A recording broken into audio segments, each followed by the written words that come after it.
بقول لك ايه، انا رحت اسكندريه فندق سافوي، نيو سافوي. بقول لكم ايه، الفندق ده جامد والله العظيم، ما باخد فلوس في الدعايه يا جماعه من حد، بس الفندق عجبني فقلت اوريه لكم. بص يا باشا، بتخش البيوت بقى القديمه الاثريه شويه، تحس ان الايه، البيت قديم شويه. الاسانسير صورته لكم من جوه، على فكره في موسيقى جامده قوي بس ايه ما طلعتهاش في الفيديو. الاسانسير بص اتفرج،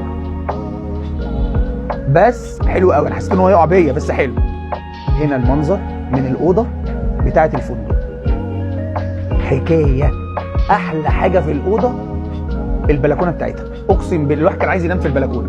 البلكونه بتاعتها حلوه قوي. بص بقى، بص الدلع، الدلع ده كله. بص البحر عامل ازاي، الفندق جميل، الاوضه جميله على البحر على طول، بتبص على البحر. وانا هنا فرحان بالبحر قوي فعمال اتصور. معلش بقى يا جماعه قرفتكم، بس عشان ايه عمال اتصور فرحان بالبحر. الاوضه جميله، الفندق جميل، على الكورنيش بتاع اسكندريه، وبلد جميله والله العظيم، ونفسي اروحها تاني.